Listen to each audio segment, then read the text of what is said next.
বিভিন্ন রাজনৈতিক দলের সঙ্গে আলোচনা প্রসঙ্গে এক বার্তা দিয়েছেন অন্তর্বর্তী সরকারের আইন উপদেষ্টা আসিফ নজরুল। আওয়ামী লীগকে পুনর্বাসন করছে। আমি উদাহরণ দিয়ে দেখাই দেবো। হ্যাঁ, আমি এক্সাম্পল হিসেবে আসিফ নজরুলের কথা ধরি। আসিফ নজরুল ভাই আবার মাইন্ড করেন না। হ্যাঁ, উপায় নাই, আমরা তো বিরোধী দলের দায়িত্ব পালন করতেই হবে, তাই না? সবসময় জিন্দাবাদ দিয়ে গেলে তো চলবে না। বিচার এই বাংলার মাটিতে হবে, সে যেই হোক না কেন। আমরা আইন শৃঙ্খলার পরিবেশ ধীরে ধীরে কিন্তু ফিরে আসছে এবং সেনাবাহিনীকে ম্যাজিস্ট্রেসি ক্ষমতা দেওয়া হয়েছে। লড়াই করলাম আওয়ামী বিরোধী, সেই লড়াই করতে গিয়ে আমরা হামলার শিকার হলাম, মামলার শিকার হলাম, নিহত হলাম, জেলে গেলাম, এমনকি বিএনপির সিনিয়র লিডারদের সাথে একসাথে জেলও খাটলাম। কিন্তু সেখানে আমাদের তৃণমূল পর্যায়ে জেলা উপজেলায় ভারতে পলাতক সাবেক প্রধানমন্ত্রী শেখ হাসিনার জন্য খুবই খারাপ একটা জিনিস হচ্ছে কি, যে তিনার জন্য খারাপ বলতে আমি যেটা বোঝাচ্ছি যে খুবই নেগেটিভ একটা সিচুয়েশন হচ্ছে যে এই মুহূর্তে অন্তর্বর্তীকালীন সরকারে যে মানুষগুলো বসে আছেন তারা প্রত্যেকেই শেখ হাসিনার খুবই বড় সমালোচক এবং কি আওয়ামী লীগের হাতে নানান সময় তারা নির্যাতিত। অথবা আসসালামু আলাইকুম ওয়া রাহমাতুল্লাহ। সবাই কেমন আছেন? আশা করি সবাই অনেক অনেক ভালো এবং সুস্থ আছেন। সবাইকে স্বাগতম জানাচ্ছি আমাদের আরেক নতুন ভিডিওতে। প্রতিদিনের মতো আমি আপনাদের সিরিয়াত ফারুকি আবারও চলে আসলাম নতুন একটা ভিডিও নিয়ে। আজকের ভিডিও টাইটেল এবং থাম্বনেল দেখে ইতিমধ্যেই ভিডিওর শুরুতে আপনারা কিছু অংশ বিশেষ দেখেছেন, ইতিমধ্যে বুঝতে পেরেছেন আজকের ভিডিওর মূল আলোচনা বা মূল বিষয়বস্তু কি। তো দর্শক, এই বিষয় নিয়ে আর বেশি বিস্তারিত বলবো না, কারণ বিস্তারিত বলতে গেলে ভিডিওটা অনেক লম্বা হয়ে যাবে। আমি সংক্ষেপে করার ক্ষেত্রে মূল আলোচনা চলে যাচ্ছে। তার আগে আপনার কাছে ছোট একটি অনুরোধ জানিয়ে রাখতে চাই, যদি আমাদের চ্যানেলটিতে এক নতুন থাকেন চ্যানেলটি সাবস্ক্রাইব করে সাথে থাকবেন। যদি ইতিমধ্যে সাবস্ক্রাইব করেছেন তাহলে আপনাদেরকে অসংখ্য ধন্যবাদ জানাচ্ছি। তো দর্শক, আর বেশি কথা না বলে আমরা ভিডিও ফুটেজগুলোর মাধ্যমে বাকি বিস্তারিত অংশগুলো দেখে আসবো। সময় তারা নির্যাতিত। অথবা বিভিন্ন রাজনৈতিক দলের সঙ্গে আলোচনা প্রসঙ্গে এক বার্তা দিয়েছেন অন্তর্বর্তী সরকারের আইন উপদেষ্টা আসিফ নজরুল। তিনি জানান, সংস্কারের বিষয়ে আওয়ামী লীগ ছাড়া সব রাজনৈতিক দলের সঙ্গে আলোচনা করবে অন্তর্বর্তী সরকার। বৃহস্পতিবার সন্ধ্যায় রাজধানীর হেয়ার রোডে ফরেন সার্ভিস একাডেমিতে এক সংবাদ সম্মেলনে তিনি কথা বলেন। আসিফ নজরুল জানান, সংস্কার বিষয়ে আওয়ামী লীগ ছাড়া সব রাজনৈতিক দলের সঙ্গে আলোচনা হবে। যারা গণহত্যা চালিয়েছে, হাজারের উপর মানুষ হত্যা করেছে, হাজার হাজার মানুষকে আহত করেছে, যারা বিচারের ভয়ে পালিয়ে আছে, তাদের সঙ্গে আলোচনা হবে না, এটা পরিষ্কার বক্তব্য। আসিফ নজরুল আরও জানান, অন্তর্বর্তী সরকার 6টি সংস্কার কমিশন গঠন করেছে। এগুলো অক্টোবরে কাজ শুরু করবে এবং ডিসেম্বরের মধ্যে সংস্কারের প্রতিবেদন জমা দেবে। আওয়ামী লীগকে পুনর্বাসন করছে। আমি উদাহরণ দিয়ে দেখাই দেবো। হ্যাঁ, আমি এক্সাম্পল হিসেবে আসিফ নজরুলের কথা ধরি। আসিফ নজরুল ভাই আবার মাইন্ড করেন না। হ্যাঁ, উপায় নাই, আমরা তো বিরোধী দলের দায়িত্ব পালন করতেই হবে, তাই না? সবসময় জিন্দাবাদ দিয়ে গেলে তো চলবে না। প্রথম কারণটা ব্যাখ্যা করি যে কেন ফাংশন করতে পারতেছে না। রাষ্ট্র তো একটা ইনস্টিটিউট, তার একটা শক্তি থাকে, ইনস্টিটিউটের একটা শক্তি থাকে। এটা এক্সাম্পল দিই, এই যে আমার ইউটিউব চ্যানেল 26 লক্ষ সাবস্ক্রাইবার আছে, তাই না? তো সেটা আমি একটা ভিডিও চাইলে সেটা নোটিফিকেশন 26 লক্ষ লোকের কাছে যায়, দেখায় যে পিনাকের একটা ভিডিও চাইছে। তো ইউটিউব নিজেও মানুষকে একবারে আমার ভিডিও রিকমেন্ড করে, পরে বলে যে এটা দেখতে পারো, এটা দেখতে পারো। তো আমার জন্য আবার ইউটিউব একজন ম্যানেজার নিয়োগ করেছে, মানে আমার জন্য ডেডিকেটেড না, ও আরো অনেকের কাজ করে, কিন্তু আমার সাথেও কাজ করে সে। মানে ধরেন মাসে একবার দুইবার করে কথা বলে, মিটিং করে, কেমনে আরো সাবস্ক্রাইবার বাড়ানো যায়, ভিডিও ভিউয়ার বাড়ানো যায়, এটা কিন্তু ওরাই বলে, ইউটিউবই আমার করে দেয়। কিন্তু মানে যাদের 10 লাখের উপর সাবস্ক্রাইবার থাকে তাদের বোধহয় প্রত্যেকের জন্যই করে। তো আবার ইউটিউব ক্রিয়েটার সাপোর্ট আছে, ওইখানে আপনি অনেক কপিরাইট ছাড়া আপনি মিউজিক পাবেন, অনেক ধরনের ট্রেনিং পাবেন, সেখানে অনেক রিসোর্স আছে। এইটা হইতেছে ইউটিউবের ইনস্টিটিউশনাল সাপোর্ট। তো সেই রকম রাষ্ট্রের একটা ইনস্টিটিউশনাল সাপোর্ট থাকে। তো আমার চ্যানেল যদি আমি কাউকে দিয়ে দিই, সে যদি আমার চ্যানেলে ভিডিও আপ করতে থাকে, তাহলে দেখবে মানুষ, দেখবে প্রথম পরে আর দেখবে না। ইউটিউবের ইনস্টিটিউশনাল সাপোর্টের উপরে আমার চ্যানেলে আমি পিনাকি ভট্টাচার্য আছি। আমার চ্যানেলের শক্তি ইউটিউবের institutional support plus Pinaki Bhattacharya একসাথে। রাষ্ট্রও এরকম, রাষ্ট্রের একটা ইনস্টিটিউশনাল সাপোর্ট থাকে, তার সাথে আপনার রাজনৈতিক শক্তি যুক্ত হয়, তাইলে রাষ্ট্রের শক্তি প্রবল হয়। হাসিনা ফেলিয়ার কেন হয়েছে জানেন? সে রাষ্ট্রটার দল বানায় ফেলছিল, তাই সে তার দলের যে রাজনৈতিক সাপোর্ট সেটা পায় নাই। গুন্ডা পাইছে, স্তাবক পাইছে, কিন্তু রাজনৈতিক দল পায় নাই। সেই জন্য সে কোনো পলিটিক্সকে ফাইট করতে পারে নাই। প্রফেসর ইউনূসের সরকারও তাই। এটা তো তত্ত্বাবধায়ক সরকার না আগের মতো যে রাজনৈতিক দলগুলো ঐক্যমত হয়ে তাদের ইলেকশন করার জন্য ক্ষমতায় রেখেছে এবং তার কোনো ডিস্টার্ব দেবে না, তা তো না। এই সরকারে কয়জন উপদেষ্টা আছে যারা রাষ্ট্রের শক্তির উপরে নিজের ক্ষমতাকে যুক্ত করিয়া রাষ্ট্রের শক্তি বাড়াইতে পারে? খুব বেশি নাই। আমি নাম কইলাম না, যাই হোক, মন খারাপ করবে আবার অন্যরা।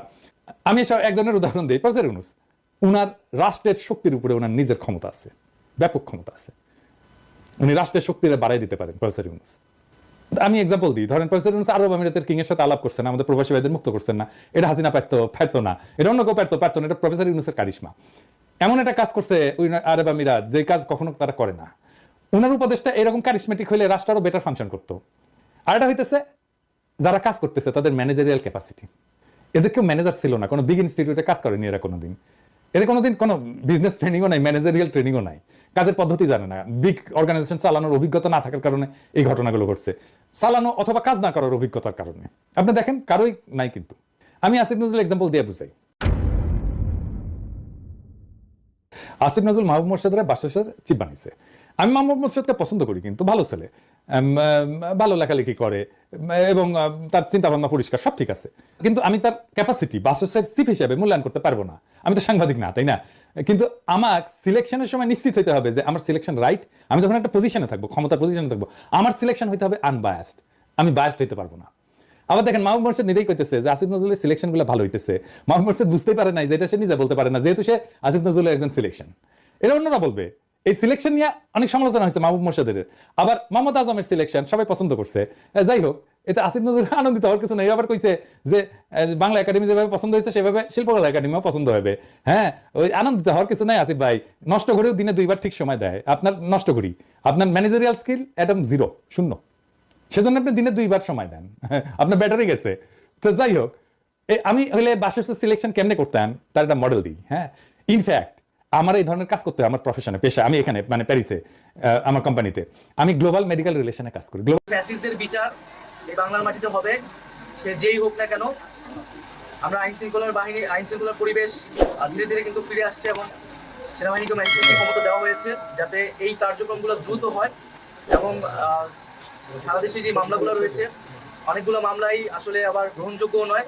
আমরা সেক্ষেত্রে আহ্বান জানিয়েছি যে সুনির্দিষ্ট অভিযোগের ভিত্তিতে যাতে মামলাগুলো করা হয় এবং সেই মামলার ভিত্তিতে যাতে পুলিশ এবং প্রশাসন দ্রুত ব্যবস্থা নেয় এবং তাদেরকে গ্রেফতার করা হয়। আমাদের তো 6টি সংস্কার কমিশন হয়েছে।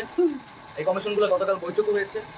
অক্টোবর মাস থেকে এই কার্যক্রম শুরু হবে এবং পাশাপাশি আরও কিছু যেমন শিক্ষা এবং গণমাধ্যম সহ আরও কিছু সংস্কার কমিশনের পরিকল্পনা রয়েছে।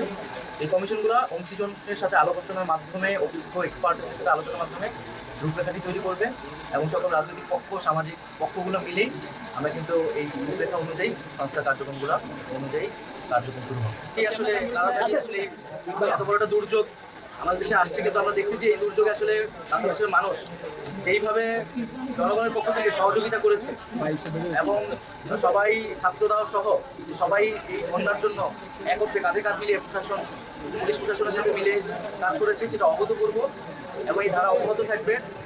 আমরা আজকে এখানে আসছি মূলত পুনর্বাসন, এখন মোটামুটি আমাদের পুনর্বাসন কার্যক্রমের দিকে আমরা যাচ্ছি।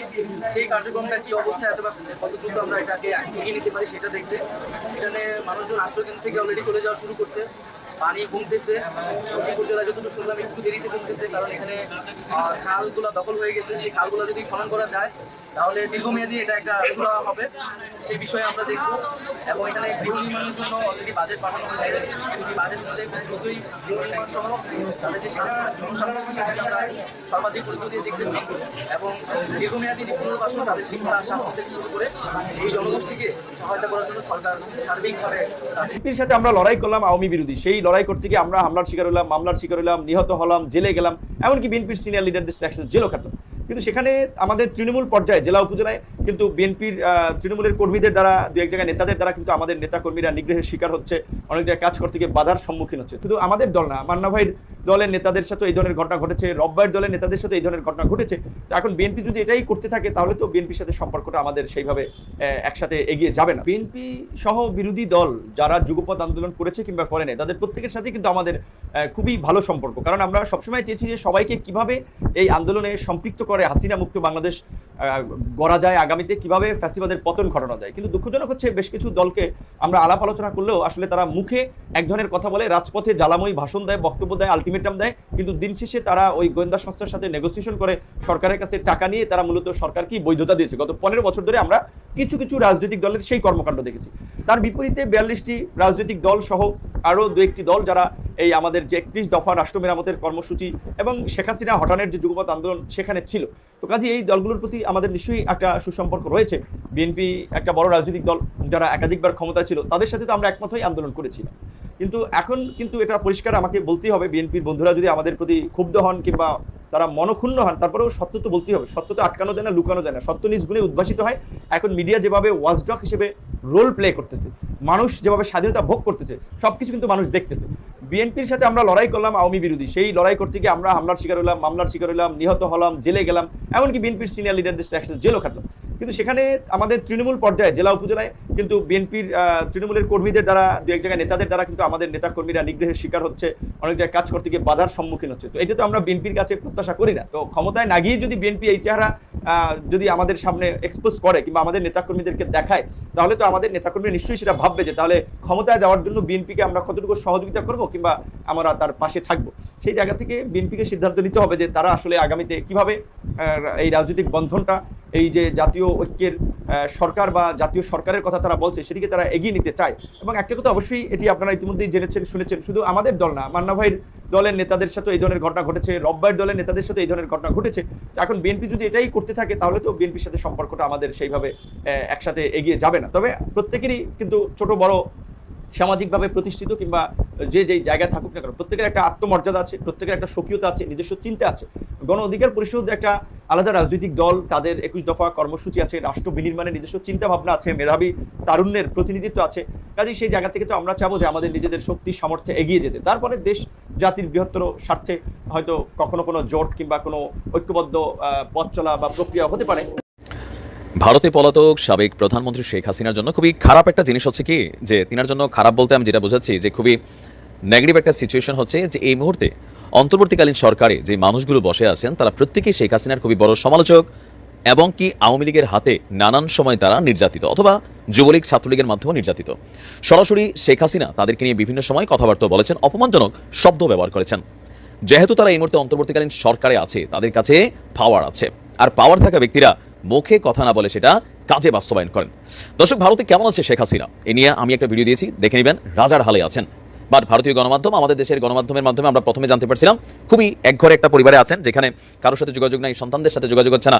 কিন্তু পরবর্তী সময় জানলাম তিনি ভালো অবস্থানে আছেন, ঘোরাঘুরি করছেন, খাওয়া দাওয়া করছেন, দলীয়ভাবে কর্মকাণ্ড, ভারতে নেতাদের সাথে বৈঠক করছেন। এই যখন অবস্থা, এই দিনটা শেষ হয়ে আসতে যাচ্ছে। প্রথমত বাংলাদেশ থেকে শেখ হাসিনার যে কূটনৈতিক পাসপোর্টটা ছিল, একটা নির্দেশনার মাধ্যমে তার সেই পাসপোর্টটা শেষ হয়ে গেছে, কূটনৈতিক আশ্রয়ও শেষ হয়ে গেছে। এখন বিষয় হচ্ছে শেখ হাসিনার ইস্যুতে ভারত কি করবে। আর এই ইস্যুটা যার হাতে, ভারত এবং বাংলাদেশের মধ্যে যে চুক্তি আছে বা যে আইনি বিষয়গুলো আছে, সেই বিষয়টাকে দেখভাল করছেন ডক্টর আসিফ নজরুল ইসলাম, যিনি আওয়ামী লীগের হাতে ব্যাপক নির্যাতিত হয়েছেন মানসিকভাবে, বক্তব্যের দ্বারা। ইভেন অফিসিয়ালি তার যে প্রতিষ্ঠান ছিল সেখানে ছাত্রলীগ কর্তৃক হামলার শিকারও তিনি হয়েছিলেন।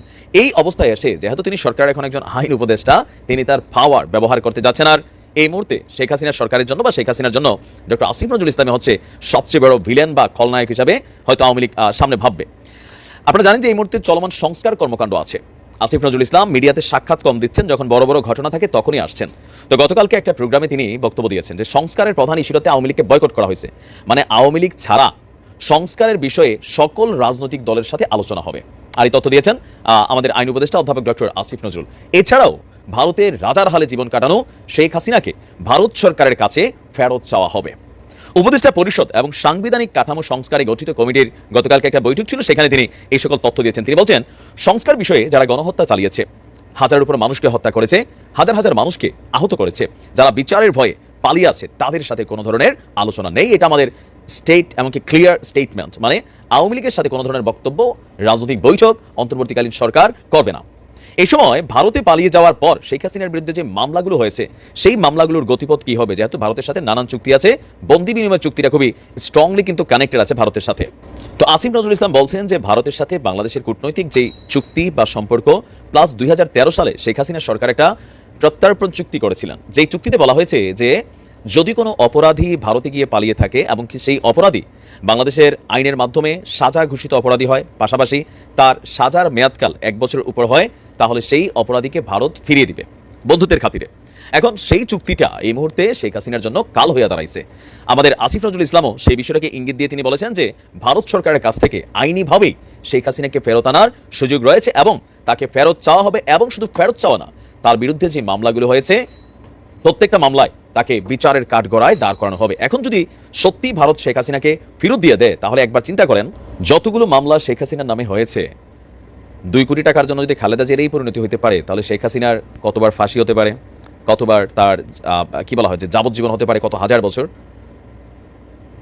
জাস্ট যদি তিনি দেশে আসেন অথবা ভারত তাকে ফিরিয়ে দেয়। তবে আসিফ নজরুল ইসলামের বক্তব্যে বা কথাবার্তার মধ্যে খুবই ক্লিয়ার একটা মেসেজ ছিল যে শেখ হাসিনার কিন্তু রেহাই দিবে না।